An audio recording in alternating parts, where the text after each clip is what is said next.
మీరంతా ఎలా ఉన్నారు? బాగున్నారని ఇంకా బాగుండాలని మనస్ఫూర్తిగా కోరుకుంటున్నాను. మన రెండు ఛానల్స్ని Audio Feast, CTV Audio Feast and CTV Colours of Life, ఈ రెండు ఛానల్స్ని మీరు ఓన్ చేసుకుని మీ సబ్స్క్రిప్షన్స్ తోటి, మీ వ్యూస్ తోటి ముందుకు తీసుకువెళ్ళవలసిందిగా కోరుకుంటూ మన హర్రర్ జర్నీలోకి మీ అందరికీ స్వాగతం అండి. ఈ హర్రర్ జర్నీలో నేను చేసిన ఘోస్ట్ హంటింగ్ ఎక్స్పీరియన్సెస్ నేను చెప్తున్నాను. మా వాళ్ళకి నాకు జరిగిన సంఘటనలు నేను చెప్తున్నాను. ఇవన్నీ 1000% నిజమైనటువంటి యథార్థ సంఘటనలు కనుక ఇందులో లేని హర్రర్ చూపించలేను, ఉన్నదాన్ని మార్చలేను. సో నెక్స్ట్ ఈ అందరికీ ఒక ఆఫర్ అండి, ఘోస్ట్ లవర్స్కి ఒక ఆఫర్. నవంబర్లో మేము ప్రారంభించబోయే ఘోస్ట్ హంటింగ్ కార్యక్రమం సెకండ్ ఇన్నింగ్స్ అండి. మేము చేసింది ఫస్ట్ ఇన్నింగ్స్, ఇప్పుడు మీరు చేయబోయేది సెకండ్ ఇన్నింగ్స్. దీనికి ఆసక్తి గలవారు యువతీ యువకులు ఎవరైనా కానీ, మేల్ అండ్ ఫిమేల్ ఎవరైనా పనికొస్తారండి. వాళ్ళు గుండె ధైర్యం ఉన్నవాళ్ళు, ముందుకు దూసుకు వెళ్ళగలిగిన వాళ్ళు, 25 నుంచి 30 సంవత్సరాల వయస్సులో ఉన్నవాళ్ళు మాత్రమే దీనికి అర్హులు. పూర్తి ధైర్య సాహసాలతో ముందుకెళ్ళే వాళ్ళు నాకు కావాలి. అలాంటి వాళ్ళు ఎవరైనా, ఆసక్తి కలిగిన వాళ్ళు ఎవరైనా ఉంటే కనుక తప్పకుండా నా పర్సనల్ మెయిల్ ఐడి కింద డిస్క్రిప్షన్లో ఇస్తున్నాను, దానికి మీరు కాంటాక్ట్ చేయండి. అట్లాగే మన రెండు ఛానల్స్లోనూ మీరు మీ జీవితంలో ఎదుర్కొన్నటువంటి యథార్థ సంఘటనలు, భయానక సంఘటనలు ఏమైనా ఉన్నట్లయితే దాన్ని మన ఛానల్స్ ద్వారా మీరు వినాలని భావించినట్లయితే తప్పకుండా మీకు జరిగిన యథార్థ సంఘటనని నాకు మెయిల్ చేయండి. తద్వారా నేను దాన్ని చక్కటి ఇన్సిడెంట్గా నేను మన ఛానల్లో మీ పేరు చెప్పి మరీ నేను ప్రసారం చేస్తాను. మీరు వద్దనుకుంటే మీ పేరు రహస్యంగా ఉంచబడుతుంది. సో మీ ప్రైవసీకి ఎటువంటి భంగం రాదు. కనుక ఈ అవకాశాలు రెండింటినీ ఉపయోగించుకుని, ఆల్రెడీ సబ్స్క్రైబర్స్ స్టోరీస్ అయితే పంపిస్తున్నారు, ఇంకా వాటిని కుకింగ్ చేయవలసి ఉంది. సో దానివల్ల ఈ అవకాశాలని మీరు మన ఛానల్స్ ఇస్తున్న ఈ అవకాశాలని ఉపయోగించుకొని నాకు కూడా మీరు సహకరించి మీరు కూడా థ్రిల్లింగ్ ఎక్స్పీరియన్స్ని ఓన్ చేసుకుంటారని మనస్ఫూర్తిగా కోరుతున్నానండి. దెయ్యాలు, భూతాలు, పిశాచాలు, ప్రేతాల లోకంలోకి మీ అందరికీ స్వాగతం అండి. నేను చెప్పబోతున్నటువంటి ఈ కథ స్లోవేకియాలో నేను అనుభవించిన వ్యధ. ఎంత కష్టం అంటే, ఒంటరి ప్రయాణం, ఎవ్వరూ లేరు, ఒప్పుకున్న ప్రోగ్రామ్స్ చెయ్యక తప్పదు. సింగింగ్ ప్రోగ్రామ్స్కి యూరోప్ వెళ్ళినప్పుడు 2019లో నాకెదురైన ఈ సంఘటనల సమాహారం మీ ముందుకి ఉంచబోతున్నాను. తప్పకుండా మీరు లైక్ చేస్తారని అనుకుంటున్నాను. లైక్ చేయండి, అట్లాగే షేర్ కూడా చేయండి, ఎక్కువ మంది వింటారు. ఘోస్ట్ లవర్సు, దెయ్యాల కథల్ని భయపడుతూనే ఇష్టపడేవాళ్ళు చాలామంది ఉంటారండి.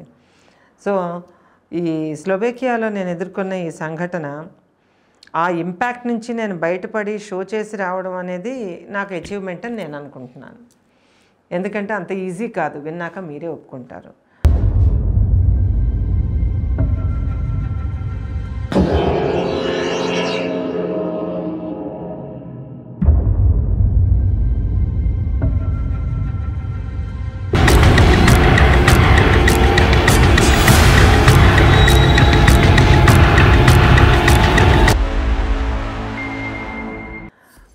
స్లోవేకియాలో నేను పేయింగ్ గెస్ట్గా ఉంటున్నాను ఒకరింట్లో. ఆ ఇంటి వాళ్ళు ఏంటంటే మైకేల్, అతని పేరు మైకేల్.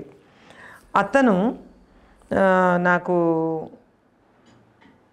ఏం చెప్పారంటే, మీరు నైట్ ఆఫ్టర్ 11 రూమ్ దాటి బయటికి రాకండి. అట్ ఎనీ కాస్ట్ మీరు ఏం విన్నప్పటికీ కూడా యూ వోంట్ కమ్, రావద్దు అని చెప్పాడు ఆయన. ఎందుకు అని అడిగాను నేను. ఎందుకు, వాట్ ఈస్ ద రీజన్ అని అంటే, no questions, no more questions, please follow it, otherwise ఖాళీ చేసి వెళ్ళిపోవు అని చెప్పాడు ఆయన. లేదు రాను అని చెప్పాను. మరి బాత్రూమ్స్ కిందన ఉన్నాయి కదా అని అంటే, తప్పదు అని అనుకున్నప్పుడు మీరు నాకు ఇంటర్కమ్లో ఫోన్ చేయండి, నేను కూడా వస్తాను, వచ్చిన తర్వాత మీ అవసరం తీర్చుకున్న తర్వాత మీరు వెళ్ళిపోదురు కానీ అని చెప్పాడు అతను. సరే ఓకే అన్నాను. అయితే పేయింగ్ గెస్ట్ ఇంకొకరు వస్తామన్నారు. ఆవిడ వస్తే కనుక ఇవాళ వస్తే వస్తారు, లేకపోతే లేదు చెప్పలేము. ఇంతవరకు రాలేదు కాబట్టి రాకపోవచ్చు, రేపు రావచ్చు. ఈరోజు మాత్రం యూ టేక్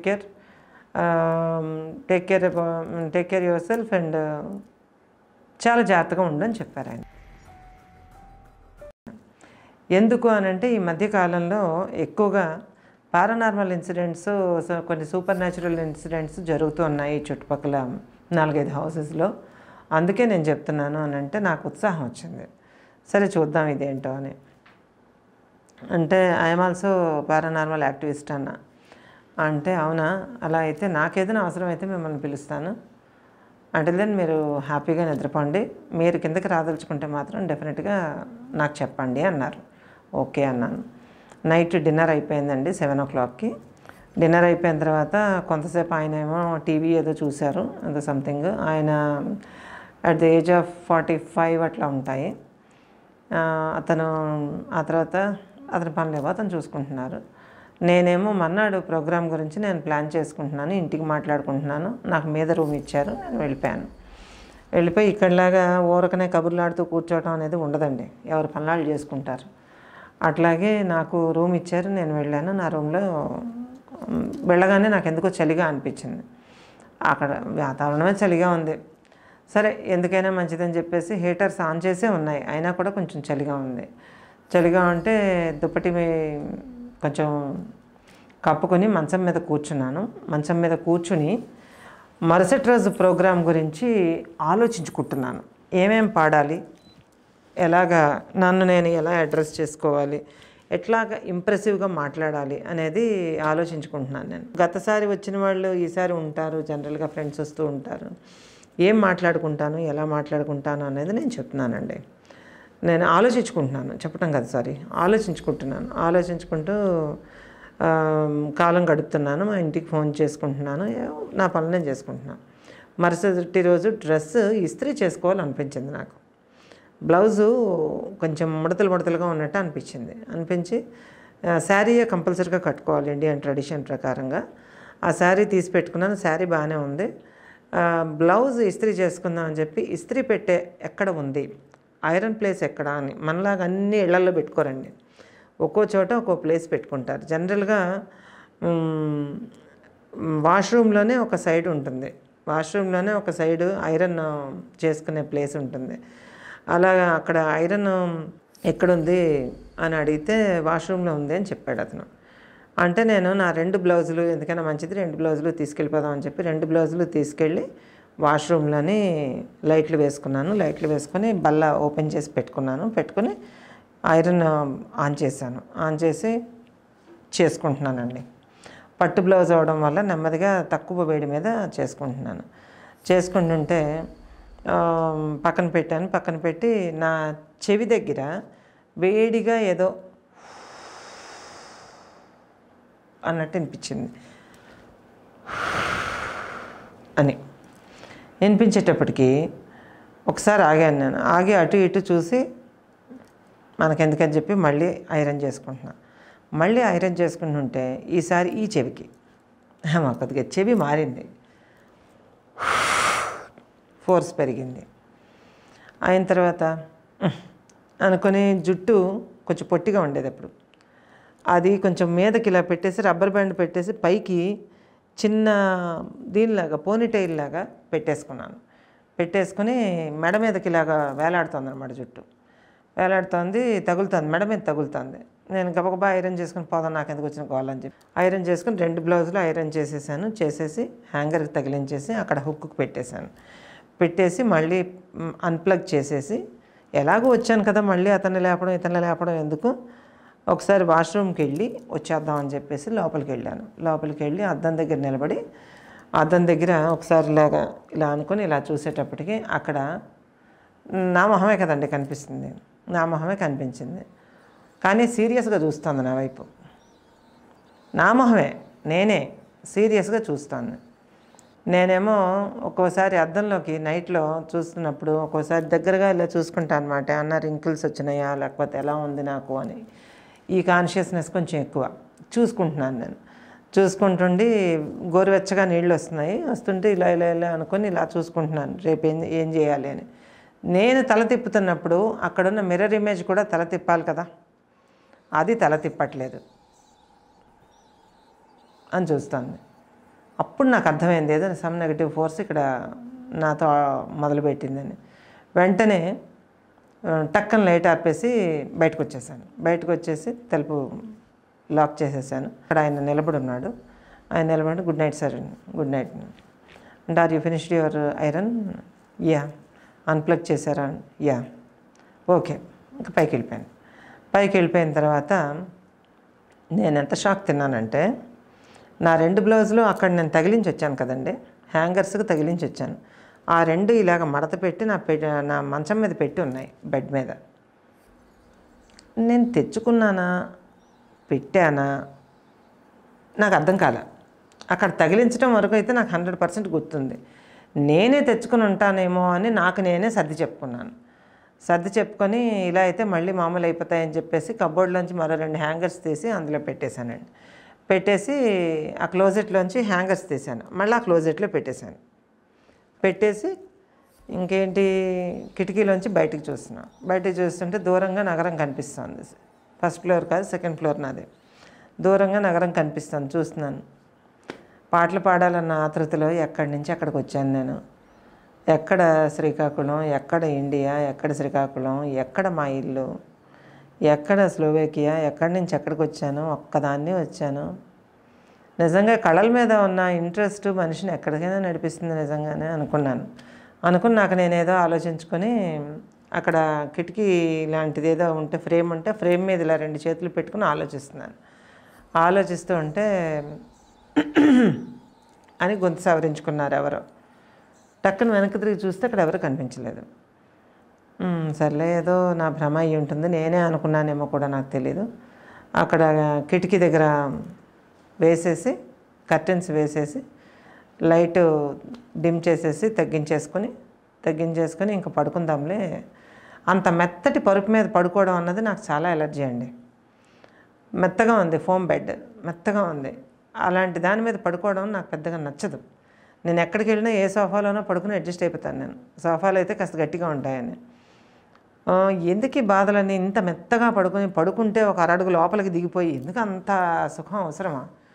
ఏంటి ఇలా ఉంది, ఇంత మెత్తగా ఉంది అని చెప్పమా పక్క అనుకుని, సరే ఇక్కడ పడుకున్నానులే బాగోదులే అనేసి పడుకుందాం కాసేపు అనుకుని పడుకుంటే నిద్ర పట్టిందండి. నిద్ర పట్టి 1 గంట తర్వాత ఒక్కసారి ఫోన్ రింగ్ అవడం మొదలుపెట్టింది. ఫోన్ ఆ టైంలో నాకెవరు ఫోన్ చేస్తారు, ఇండియాకి అక్కడికి తేడా ఉంటుంది కదా. సరే మా వాళ్ళే చేశారు అనుకుని ఫోన్ తీసి చూస్తే అన్నోన్ నెంబర్ ఏదో వస్తుంది. అన్నోన్ నెంబర్ వస్తుంది. సరే ఎత్తుదాం, ఏం పోయింది. నాకు టైం పాస్ అవ్వట్లేదు అసలు. నాకు 9 గంటలకు పడుకునే అలవాటు ఇప్పుడండి. నాకు అప్పుడు చాలా లేటుగా నిద్రపోయే అలవాటు. అటువంటిది ఫోను అన్నోన్ నెంబర్ వచ్చేసరికి ఒకసారి ఆన్ చేసి హలో అంటే అవతల నుంచి వినిపిస్తుంది. అదేంటి, హూజ్ ఆన్ ద లైన్ అని అడిగా. హూజ్ ఆన్, అంతే. ఆ తర్వాత క్రీచ్ అని సౌండ్ వచ్చింది, బీప్ సౌండ్ వస్తుంది. డిస్కనెక్ట్ అయిందనమాట. ఏదోలే లైన్లో ఏదో డిస్టర్బెన్స్, లేదా దెయ్యం లైన్లో డిస్టర్బెన్స్ వచ్చినట్టుంది, దెయ్యం నాకు ఫోన్ చేసినట్టుంది. ఓకే డన్ అనుకున్నాను. మళ్ళీ అక్కడ పెట్టేసి మళ్ళీ పడుకున్నాను అండి. మళ్ళీ పడుకుంటే కొంచెంసేపు అయిన తర్వాత నిద్ర పట్టింది కొద్దిగా. నిద్ర పట్టిన తర్వాత చూస్తే నా పక్కన నిద్రపట్టి 1 గంట పడుకున్నాను నేను. గంట పడుకుని మళ్ళీ అటునుంచి ఇటు తిరిగేసరికి ఆ మెత్తటి పరుపు మీద ఒక సైడ్ నుంచి ఇంకో సైడ్కి తిరగడానికి చాలా హింస అండి. అదొక రకంగా ఉంటుంది, బట్టలన్నీ ఒకవైపుకి వెళ్ళిపోయి చిరాగ్గా ఉంటుంది. ఇలా కాదని చెప్పి లేచి అవతల తిరిగి మళ్ళీ పడుకునేటప్పుడు చూశానమాట. నేను కప్పుకున్న ఏమంటారు దాన్ని, బ్లాంకెట్టు నా పక్క సైడు ఎవరో ఆల్రెడీ తల వరకు కప్పుకుని ఉన్నట్టుగా ఎత్తుగా ఉంది. నా అంత పర్సనాలిటీ ఉన్న మనిషి పక్కనే పడుకుని పూర్తిగా కప్పుకొని అటు తిరిగి పడుకుంటే యువతలు ఉన్న వాళ్ళకి ఎలా కనిపిస్తుందో అలా కనిపిస్తుంది. అలా కనిపిస్తుంటే తుళ్ళి పడ్డాను నేను. ఎవరు వచ్చారు, బహుశా 2వ పేయింగ్ గెస్ట్ ఎవరైనా వచ్చారేమో. ఆవిడ వచ్చేసరికి నేను పడుకుని ఉండడం వల్ల లేపడం సభ్యత కాదని ఆవిడ తన మటుకు తను పడుకున్నారేమో అని ఏమోలు ఎక్కువైపోయి సరే ఎంత కప్పుకున్నా ఊపిరి తీయటం వదలటం తెలుస్తుందిగా, చూద్దాంలే అని పక్కన పడుకోవడానికి నాకు ఎందుకో ఇష్టపడక అవతల పక్కకి వెళ్ళి చూస్తే అలా కప్పే ఉంటే కాళ్ళైనా కనపడతాయి కదా అని చెప్పి నెమ్మదిగా కాళ్ళ వైపు ఉన్న దుప్పటి ఇలాగ తీసి చూసా. అక్కడ నాకేం కనపడలేదు. ఆ తర్వాత ఇదేంటి కనపడలేదేంటి, కాళ్ళు వెనక్కి పెట్టుకున్నారేమో, ఎందుకంటే పెద్ద దుప్పటి బ్లాంకెట్ చాలా దుక్కగా పెద్దది ఉంది. ఆ మనిషి కనుక వెనక్కి కాళ్ళు పెట్టుకుని ఇలా ముడుచుకుని పడుకున్నట్లయితే నాకు కనిపించదు కదా. సరే ఆవిడని ఎందుకు డిస్టర్బ్ చేయడం, ఎవరో మొత్తానికి పడుకున్నారు, పడుకోనిలే అనుకుని అక్కడ ఉన్న సోఫాలో నేను పడుకున్నాను. కొంచెం సేపు అలాగా ఆమెను చూస్తూ పడుకున్నాను. ఆ తర్వాత నేను చూస్తూ ఉండగానే ఆ ఎత్తుగా ఉన్నది అలాగా బెడ్ లెవెల్కి అయిపోయిందండి. అప్పుడు నాకు చలి పుట్టింది. ఇదేంటిది అనుకుని దిగ్గుని లేచి కూర్చుని ఒక్కసారి ఆ దుప్పటిని ఇలాగా ఇచ్చేసాను. లాగాను ఇలాగా, అంటే ఓర్చుకోలేక లాగితే తెల్లటి పక్క ఉంది, ఎవరూ లేరు. మరి ఇంతసేపు అంత ఎత్తున పొంగింది ఏంటి? ఆ తర్వాత నేను చూస్తుండగానే అలాగా సప్పగా అయిపోయింది, బెడ్ లెవెల్కి అయిపోయింది. ఇదేంటిది, ఏదో సంథింగ్ రాంగ్ అనుకున్నాను. అనుకుని ఆ దుప్పటిని పూర్తిగా దులిపి, ఎప్పుడు పేయింగ్ గెస్ట్గా ఎక్కడికి వెళ్ళినా అదర్ కంట్రీస్లో వాళ్ళు దుప్పట్లు వాష్ చేయడం ఇవన్నీ కూడా చాలా రోజులకు ఒకసారి చేస్తూ ఉంటారు. పైగా ఎవరెవరో వాడిన వస్తువుల్లో తినటం, ఎవరెవరో వాడిన బట్టలు కప్పుకొని పడుకోవటం, ఇవన్నీ కొంచెం ఎంబ్రాసింగ్ సిట్యుయేషన్స్. బట్ అన్నింటినీ తట్టుకుని వెళ్ళి ఉంటేనే నేను అనుకున్న కార్యక్రమం నాకు అవుతుంది. So adjustments compulsory. అలాగా ఆలోచించి ఎందుకులే అని చెప్పేసి ఇలాగా దులిపాను. దులిపేసి అక్కడ ఏం లేదు, చుట్టూ చూసాను, ఎవరూ కనిపించలేదు. మళ్ళీ పడుకున్నానండి. మళ్ళీ 1 అవర్ పడుకున్నా. 1 అవర్ పడుకున్న తర్వాత 1 అవర్ తర్వాత లేచినప్పటికీ నా చెవి దగ్గర ఎవరో చూపుడు వేలుతో ఇలాగ, చూపుడు వేలు స్పర్శ తెలుస్తుంది. నేను పడుకున్నాను. నేను ఇలాగ నా జుట్టు ఎంతవరకు వస్తుందో అంతవరకు వచ్చి ఇలాగ ఇక్కడ దాకా వచ్చారనమాట. అది ఆడ మగ అన్న సెన్స్ మనకు వచ్చేస్తుంది కదా ఆటోమేటిక్గా. వచ్చేసరికి టక్కని కళ్ళు తెరిచి ఇలా చూసేటప్పటికి అక్కడ ఎవరు లేరు. వాట్స్ రాంగ్, ఎందుకు ఇలాగ అవుతుంది అని అనుకుని ఇలా అనుకునేటప్పటికి ఇలా చూస్తే రక్తం. ఇదేంటిది, నన్ను పేక్కోసి చంపేద్దాం అనుకుంటున్నాడా ఏంటి కేంద్రం ఉన్న అతను, ఏమైంది అసలు అని అనుకుని లేచి చూసుకుంటే లైట్గా రక్తం తగులుతోంది. రక్తం తగులుతోంది ఏంటి అని, అక్కడ ఏం అద్దాలు ఉండవు. గబగబా వాష్రూమ్కి వెళ్ళాలంటే కిందకి వెళ్ళాలంటే అతను ఏమన్నాడు, నాకు లేపి వెళ్ళమన్నాడు. వాడిది గుడ్డు లేపుతాను, ఇంత ఎమర్జెన్సీలో ఎవడు లేపుతాడు అనుకుని ఇలా అనుకున్నా. ఇక్కడి నుంచి ఇదంతా కూడా నాకు రక్తం తెలుస్తోంది, తడిగా తెలుస్తూ ఉంది. ఇలా అనుకున్నాను. ఇలా అనుకుని గబగబా మెట్లు చకమంది మెట్లు దిగుతూ కిందకి వెళ్ళి వాష్రూమ్లోకి వెళ్ళి లైట్ వేసుకుని ఇలా చూసుకున్నాను. ఇలా చూసుకున్నాను, రక్తం కనిపించింది. ఇలా చూసుకున్నాను, ఏమీ లేదండి. There is no blood traces also, ఏం లేదు. ఆ తర్వాత ఇలా ఎత్తి మొత్తం చూసుకున్నా, ఎక్కడా ఏమీ లేదు. మరి అదేంటి, ఎందుకు అట్లా అయింది? ఆ తర్వాత నాకు తలంతా నొప్పిగా అనిపించింది. ఎందుకు ఇవన్నీ ఇలా జరుగుతున్నాయి? అతను చెప్పాడుగా ఏవో సూపర్ న్యాచురల్ ఇన్సిడెంట్ జరుగుతున్నాయని. సో దట్స్ వై ఇలాంటివన్నీ నాకు అవుతున్నాయేమో అనుకుని సరే అనుకుని మొహం మీద నీళ్ళు కొట్టుకుని, ఇందాక అద్దంలో కనిపించిన దగ్గర నుంచి నాకు ఈ ప్రాబ్లమ్స్ ఎక్కువ అవుతున్నాయి. సరే అనుకుని ఆ క్లోజెట్లో చూడాలని అనిపించింది నాకు. ఆ క్లోజెట్లో బ్లౌజెస్ అక్కడికి వచ్చాయి కదా, ఇప్పుడు అక్కడ బ్లౌజెస్ ఇక్కడికి వచ్చాయా అని ఆలోచన వచ్చింది నాకు అవసరం లేనివంటూ ఏవి ఉండవండి. లేనిపోని సమస్యలు కొని తెచ్చుకోవడంలో నేను ముందు ఉంటాను ఎప్పుడూ. అలాగెళ్ళి క్లోజెట్ దగ్గరికి ఇలాగ చేయి పెట్టానండి, సినిమాల్లో చూపించినట్టే. జస్ట్ ముట్టుకోనా వద్దా అన్నట్టు నెమ్మదిగా చేయి పెట్టి హ్యాండిల్ని ఇలా పట్టుకుని ఇలా తీసేటప్పటికి చీకటిగా ఉంది క్లోజెట్. అందులోని లైట్ ఇలాగేసా. లైట్ వేసేటప్పటికి నా 2 బ్లౌజులు అక్కడ ఉన్నాయి.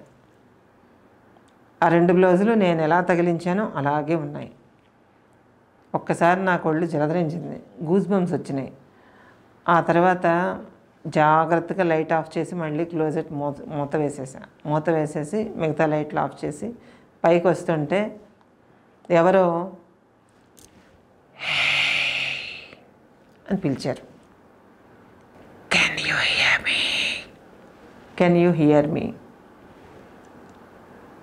స్టాప్, స్టే దేర్ అంటున్నారు. ఎందుకు ఆగాలి, ఎందుకు ఉండాలి? నాకు నచ్చలే అసలు. వినడం ఎందుకు? వినకుండా అక్కడ ఆగకుండా ఒక్కో మెట్టు ఎక్కుతూ వెళ్తున్నాను. నేను వెళ్తుంటే పై మెట్టు మీద నుంచి టర్నింగ్ అంటే స్టెయిర్ కేస్ టర్నింగ్ దగ్గర నుంచి ఎవరో గబగబా ఫుడ్ స్టెప్స్ అనమాట, ఎవరో గబగబా దిగుతున్నట్టుగా ఫుడ్ స్టెప్స్ వచ్చి ల్యాండింగ్ దగ్గర ఆగినట్టు ఫీల్ అయ్యాను నేను. ఫీల్ అవ్వడంతో ఏంటిలాగా అన్నీ, అందుకే ఆయన లేపమన్నాడు అని అనుకుని, అయినా మనకి ఇవేం కొత్త కాదులే, స్లోవేకి అది నన్ను భయపెట్టేది ఏముందని చెప్పి ఇంక అక్కడి నుంచి గబగబా మరి ఇంకేం వినదలుచుకోలేదు, నేను వినను అని మనసులో అనుకుని వెళ్ళానండి. ఆ రూమ్లోకి వెళ్ళేసరికి ఆ రూమ్లోని ఒక మోడా ఉంటే ఆ మోడా మీద నాలాగే ఒక ఆమె కూర్చుని తల దూకుంటుంది రాత్రి 2 గంటల సమయంలో. నాకు చాలా అంటే చాలా భయం వేసింది, నేను ఊహించలేదు అది. నాలాగే నైటీ వేసుకుని నాలాగే జుట్టుని పెట్టుకుని ఇలా దూకుంటుంది. దూకుంటూ ఉంటే ఏంటి భయానకం బాబోయ్ అనుకుని గదిలోకి ఇలా అడుగు పెట్టవలసిన దాన్ని అడుగు వెనక్కి తీసి నిలబడి చూశాను. అలాగా చూసేటప్పటికి ఇంకా నాకు భయం కలిగించిన అంశం ఏంటంటే ఆమె ఒక సైడ్ జుట్టు ఇలా వేసుకుని ఇట్లా వేసుకుంది, ఇట్లా వేసుకుని దువ్వుతోంది, కోంబుతో ఇలా కోంబింగ్ చేస్తుంది. ఇలా కోంబింగ్ చేస్తుంటే కోంబింగ్ చేసిన జుట్టంతా అలా వచ్చేస్తుందండి. తల మీద ఇలా దువ్వింది, అక్కడి నుంచి అది అలా వచ్చేసింది, గుండు కనపడుతోంది. మళ్ళీ రెండోసారి తల మీద ఇలా దువ్వింది, మళ్ళీ అలాగా వచ్చేస్తుంది. తర్వాత ఇలా దువ్వింది, ఇలాగ వచ్చేస్తుంది. అప్రయత్నంగా నా చేతులు కూడా నా జుట్టు వైపుకి వెళ్ళాయి, ఏమన్నా నాకు గుండె అయిపోతుందేమో అని. ఆ తర్వాత ఇలా ఇలా ఇలా అనుకున్నాను, ఉన్నాయి. ఉండేటప్పటికి ఆమె ఇలాగ దూకుంటుంది, వచ్చేస్తున్నాయి. అలాగ అనుకుంటుంటే వచ్చేస్తున్నది. కిందన అలాగ తెల్లటి కార్పెట్ మీద అలా జుట్టు పడుతోందనమాట, పడుతోంది. ఆ తర్వాత ఏమో ఆమె ఇలాగ అనుకుంటే చర్మం ఇలాగ వచ్చేస్తుంది. అప్పుడు వేసింది నాకు భయం. అంతవరకు అయితే భయమే లేదు. ఒక్కసారి ఒళ్ళు జలధరించడం స్థాయి నుంచి అరిచే స్థాయికి వచ్చేసింది భయం, అంటే పీక్స్కి వచ్చిందనమాట. పీక్స్కి వచ్చి ఇలాగ దూకుంటూ నా వైపు జస్ట్ స్లో మోషన్లో జస్ట్ ఇలా తల తిప్పి చూసింది. చూసేటప్పటికి తను ఇలా గీసుకున్నటువంటి ఈ పార్ట్ అంతా కూడా గోళ్లతో పాటు ఇలా వచ్చేసింది అనమాట. వచ్చేసిన ఆ ఫేసు ఒక సగం నుంచి ఇలా రక్తం ధారలా కారుతున్నది నేనే. మళ్ళీ ఇటంతా ఎక్కడెక్కడ దూకుందో అక్కడక్కడ గుండె అయిపోయింది. భయానక స్వరూపం అండి. వెరీ వెరీ ఏమంటారంటే దాన్ని కౌంట్లెస్ ఇష్యూస్లో ఇది ఒకటి. నేను భయపడ్డ కౌంట్లెస్ ఇష్యూస్ చాలా ఉన్నాయి, నేను మనిషినే కదా, అందులో ఇది చాలా భయపడ్డాను నేను. ఆ తర్వాత ఇలాగని నాకు కడుపులో నొప్పి స్టార్ట్ అయింది. ఎంత స్టమక్ పెయిన్ అంటే ఆమె అలా నన్ను చూస్తుంది, ఇలా చూసింది నన్ను. అలా చూడడం ఏంటి, చూడడంతోనే ఇలాగ తల తిప్పింది అనమాట. తల తిప్పేటప్పటికి నాకు ఈ మెడంతా నొప్పి పెట్టడం మొదలుపెట్టింది. వెంటనే ఇలా పట్టుకున్నాను నేను. ఇలా పట్టుకుని ఆమెమో వెంటనే ఇలా చూసింది. ఇలా చూస్తే ఇంకొంచెం నొక్కినట్టుగా నొప్పి పెట్టింది నాకు. సడన్గా నాకు బాడీలో రిపల్షన్స్ అనమాట, నెగటివ్ రిపల్షన్స్. అక్కడి నుంచి పారిపోవాలి. వై, ఎలా, హౌ, ఎక్కడికి పారిపోతాను నేను? కడుపులో ఒక రకంగా దేవేస్తున్నట్టు నొప్పి. అసలు ఎంత నొప్పి అంటే ఇలాగ స్టమక్ ఇలా పట్టుకుని అలాగ కింద కూర్చుండిపోయాను అనమాట, అంత నొప్పి. ఆ నొప్పి నుంచి ఎలా బయటపడాలో నాకు అర్థం కాలేదు. ఆమెను అలా చూస్తూనే ఉన్నాను, ఇలా పట్టుకుని అలా కూర్చుని అలా చూస్తున్నాను. ఆమెమో మొహం చిన్న నానోరే, నేనే అక్కడ ఉన్నది, ఇలా పెట్టి ఇలా నవ్వింది. పూర్తిగా నవ్వలేదు, చిన్న స్మైల్ అనమాట, అది కూడా వెటకారంగా స్మైల్. ఆ స్మైల్ వెటకారంగా అని ఇలా ఉంది. ఆ ఉండడంతో నొప్పి మరీ ఎక్కువైపోయింది. మరీ ఎక్కువైపోతే అక్కడ ఉన్న స్టెయిర్ కేస్ని పట్టుకున్నాను నేను. పట్టుకుంటే గాలి స్టార్ట్ అయిందండి, చిత్రమైన గాలి అనమాట. అక్కడ ఫ్యాన్లు ఉండవు, చస్తారు ఫ్యాన్ వేసుకుంటే.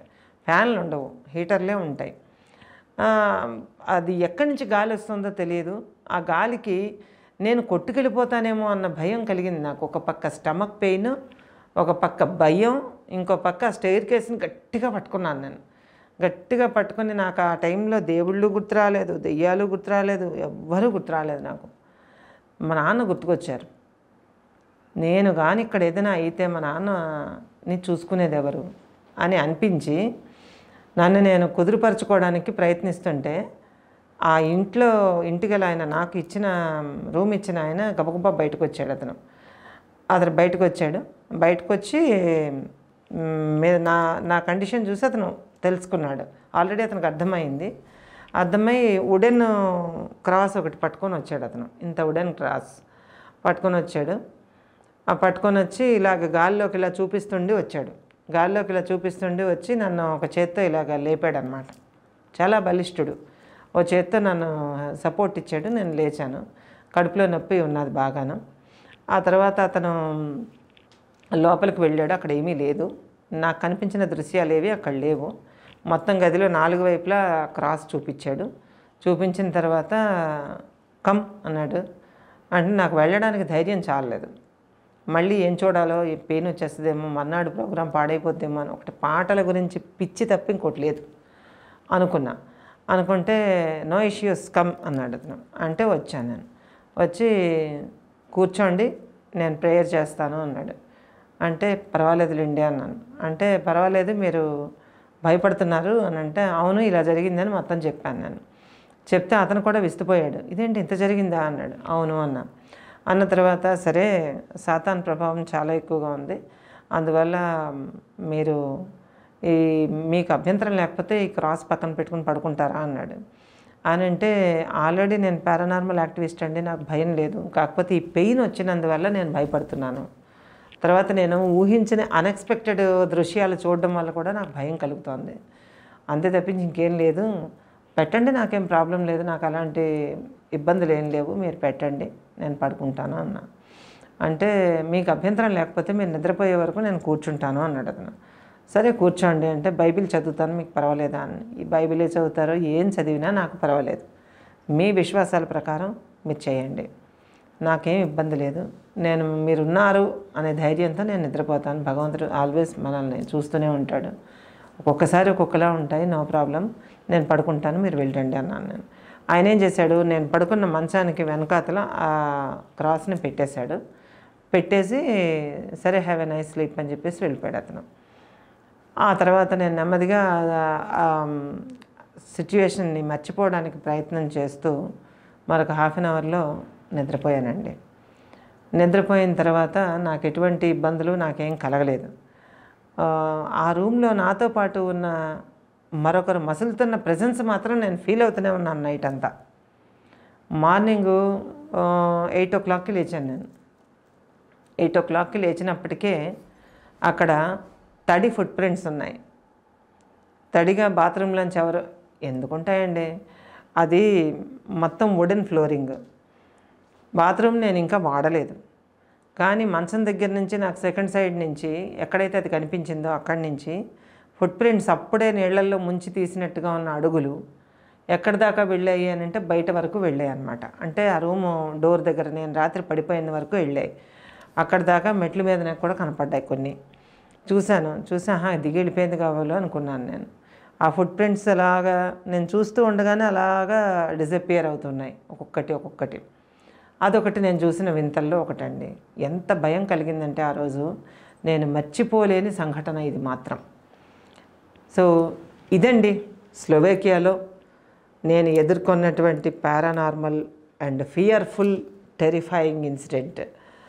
సో ఈ ఇన్సిడెంట్లో మీరే గనక నా ప్లేస్లో ఉండుంటే ఏం చేస్తారు?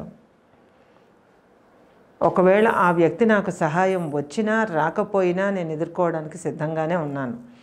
ఆ పెయిన్, ఆ స్టమక్ పెయిన్, ఎంత స్టమక్ పెయిన్ వచ్చిందో దానివల్ల మర్నాడు నేను పాడలేనేమో అని భయపడ్డాను. కానీ అసలు నిజంగా భయం కూడా చాలా కలిగిందండి. భయం హై వోల్టేజ్ భయం అన్నమాట. అది నాకు జుట్టు అంటే రకరకాల భ్రమలు కలిగించింది అది. ఆ రాత్రి నేను ఇప్పటికే కాదు, ఇంకో 10 years తర్వాత కూడా నేను ఈ అనుభవాన్ని మర్చిపోలేను. సో ఇంత టెరిఫైయింగ్ ఎక్స్పీరియన్స్ స్లోవేకియాలో జరిగిన తర్వాత అదే హౌస్లో నేను 2 days ఉన్నాను. అదే రూమ్లో 2 nights పడుకున్నాను. అంటే another 2 nights plus this 1, 3 nights అదే రూమ్లో ఉన్నాను నేను. ఆ తర్వాత నేను దాన్ని జయించే ప్రయత్నం చేశాను. నా పనులు మానేస్తే ఎలాగా? ఒక నెగటివ్ ఇష్యూ మనకు ఎదురైనప్పుడు నెగటివ్ ఇష్యూ నుంచి తప్పించుకోవాలి, అంతేగాని ముళ్ళున్నాయని నడక మానేయకూడదు, చెప్పులు వేసుకుని నడవాలి. అంతకు మించి ఇంకేం లేదండి. సో ఈ టెరిఫైయింగ్ ఇన్సిడెంట్ కూడా మీకు నచ్చుతుందని ఆశిస్తూ వీలున్నన్ని లైక్స్ అండ్ వ్యూయర్షిప్ పెంచవలసిందిగా కోరుకుంటూ మరొక నిజమైన యథార్థ భయానక సంఘటనతో మీ ముందుకు వస్తాను. Until then bye bye.